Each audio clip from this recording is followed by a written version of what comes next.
Assalamualaikum warahmatullahi wabarakatuh. Perkenalkan, nama saya Safira Talenta Gracia, absen 30, kelas 10 IPS 3 dari SMAN 2 Wonogiri.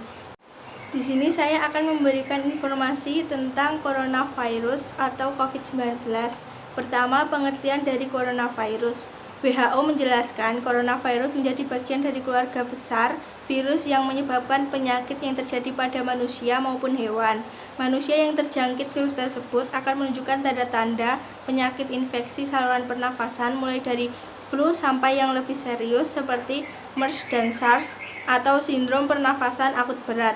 Coronavirus sendiri jenis baru yang ditemukan manusia sejak muncul di Wuhan, Cina pada Desember 2019 dan diberi nama Severe Acute Respiratory Syndrome Coronavirus 2, sehingga penyakit ini disebut dengan Coronavirus Disease 2019 atau COVID-19.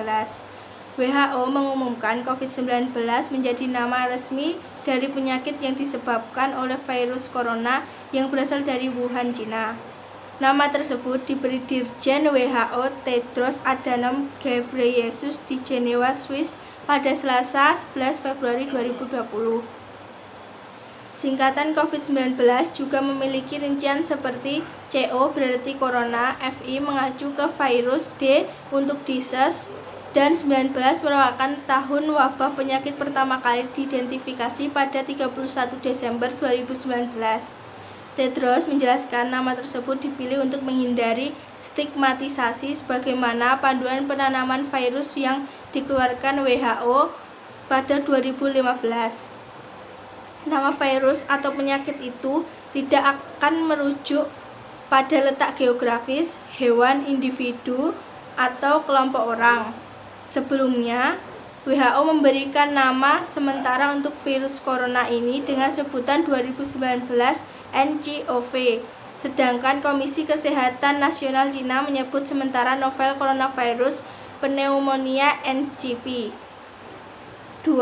Penyebaran virus corona disease 2019 atau COVID-19. Penyebaran virus ini melalui orang yang terinfeksi virus corona. Penyakit dapat mudah menyebar melalui tetesan kecil dari hidung atau mulut. Ketika seseorang yang terinfeksi virus ini bersin atau batuk, tetesan itu kemudian mendarat di sebuah benda atau permukaan yang disentuh dan orang sehat tersebut menyentuh mata, hidung atau mulut mereka sehingga mereka ikut terinfeksi COVID-19. 3. Apa yang harus dilakukan untuk menghadapi coronavirus atau COVID-19? A. Sering-sering mencuci tangan. Sekitar 98% penyebaran penyakit bersumber dari tangan. B. Menghindari menyentuh area wajah. Virus corona dapat menyerang tubuh melalui area segitiga wajah seperti mata, mulut, dan hidung. Hindari berjabat tangan dan berpelukan. Menghindari kontak kulit seperti berjabat tangan mampu mencegah penyebaran virus corona. D. Jangan berbagi barang pribadi. Virus corona mampu bertahan di permukaan hingga 3 hari. Penting untuk tidak berbagi peralatan makan, sedotan, handphone, dan sisir. E. Etika ketika bersin dan batuk. Satu di antara penyebaran virus corona bisa melalui udara. Ketika Anda bersin dan batuk, tutup mulut dan hidung agar orang yang ada di luar sekitar tidak terpapar percikan kelenjar liur. F. Bersihkan perabotan di rumah. Tak hanya menjaga kebersihan tubuh, kebersihan lingkungan tempat tinggal juga penting. Gunakan disinfektan untuk membersihkan perabotan yang ada di rumah.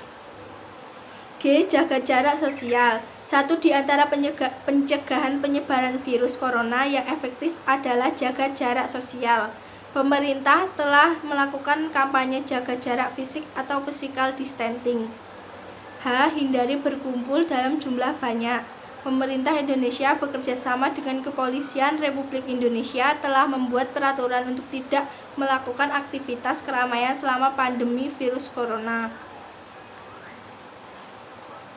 I. Mencuci bahan makanan. Selain mencuci tangan, mencuci bahan makanan juga penting dilakukan. Rendam bahan makanan seperti buah-buahan dan sayur-sayuran menggunakan larutan hidrogen peroksida atau cuka putih yang aman untuk makanan. 4. Upaya yang dilakukan pemerintah untuk menghadapi dan mengatasi coronavirus disease 2019. Pertama, social distancing. Social distancing atau pembatasan sosial adalah menghindari tempat-tempat umum, menjauhi keramaian, dan menjaga jarak optimal 2 meter dari orang lain. 2. Isolasi dan karantina. Isolasi memisahkan orang yang sudah sakit dengan orang yang tidak sakit untuk mencegah penyebaran virus corona.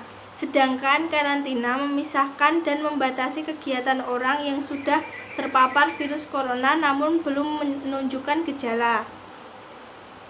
3.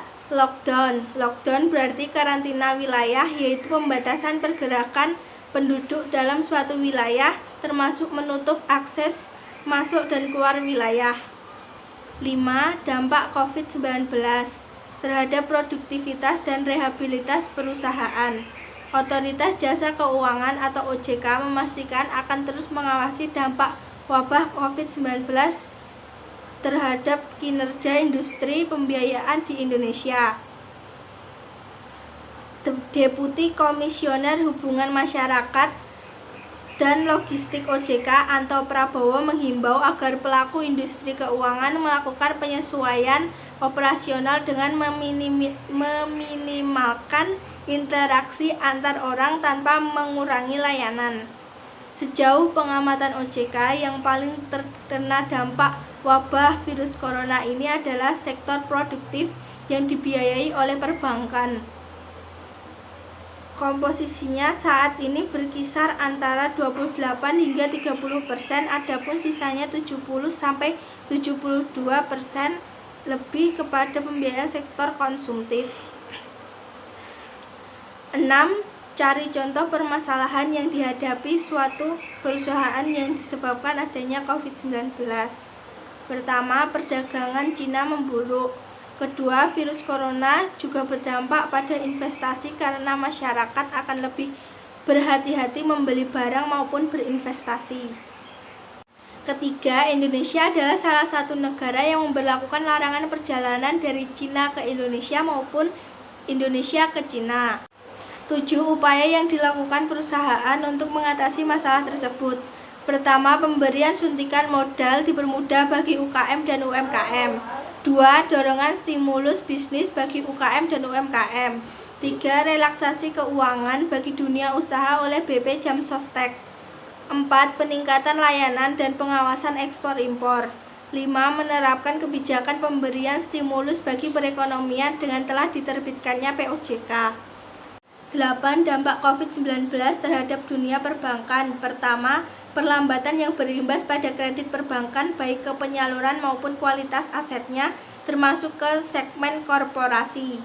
2. Margin bunga bersih atau net interest margin (NIM) perbankan dalam jangka panjang juga terancam tertekan. 3. Rasio kredit bermasalah atau non-performing loan (NPL) kredit korporasi Bank Mandiri (bank only) masih di bawah 0,1%. 9.